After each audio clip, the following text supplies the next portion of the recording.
Among the most crucial factors in your webinar success is the work you put into designing your slides. This is crucial in any presentations, but particularly so with webinars. In an in-person presentation, you're the main visual for your target market, and your slides are simply visual aids.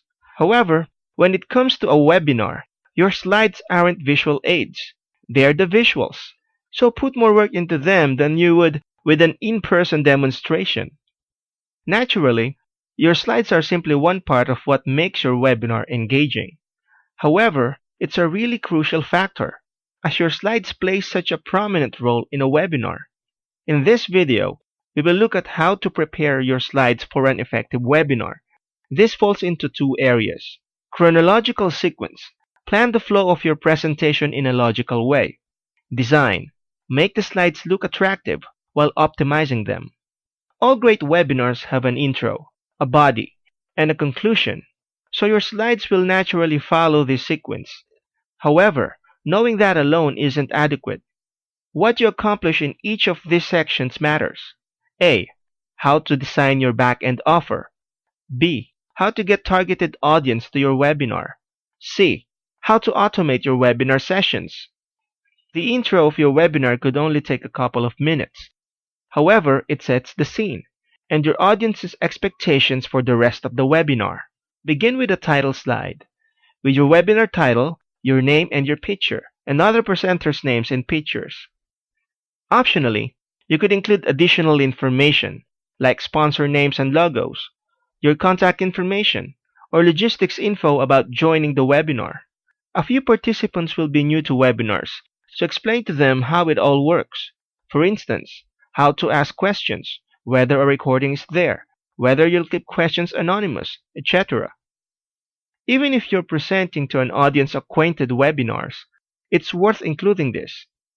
Include yourself and other presenters to produce a more personal connection with participants.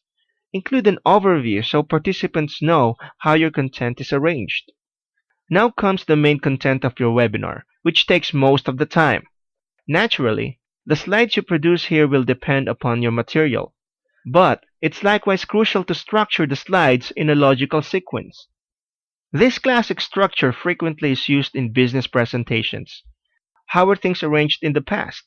What is the present situation? What are you advising for the future? This structure is particularly useful when your webinar is about change, or if the fundamental environment is different. A few topics lend themselves to a geographical approach. For example, if you're identifying something that affects individuals differently in different parts of the world, you present a brief introduction, then talk to them through the effect of different locations, then summarize in your conclusion. For a few topics, it's useful to explain the issue and then describe the answer. In between these, likewise describe the cause and effect, so it looks like this. Issue. What issue is your audience facing? Cause. What is the fundamental cause of that issue? Effect. How much is this costing them? Answer. What are you suggesting to repair the issue? Lastly, the most basic structure is to merely list all your points, but only use it if you're sure that there's no better option available. Don't wait till the end of your webinar for audience interaction. Design particular points for interaction, and show slides at those points to cue your audience. If you plan to stop for questions, slip in a Q&A slide in your presentation at this point. You may, naturally, stop for questions at other times, depending upon your audience needs and the flow of the webinar. But it's useful to schedule a few particular times for questions as part of your preparation. If you stop for an audience poll, put in a slide with the poll question on it.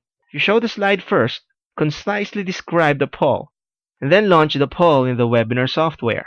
For a lot of individuals, the beginning and end of a presentation may be the most memorable sections, so plan your final slides cautiously to reinforce your primary message and encourage your participants to take action. In the same way you began the webinar's primary content with an overview slide, finish the main message with a summary slide. This might be as easy as repeating the overview slide. If your webinar ends with a particular action plan, show a slide summing up that plan. You may talk through it bit by bit. Although this could be a very simple slide, it's really crucial. Make sure it's clear and simple to follow. Add the last slide that clearly explains what happens next. Even if you've mentioned this before in the webinar, include it on this slide as a reminder. The slide likewise clearly indicates to the audience that the webinar has finished. Next, we will look at how to design your back-end offer.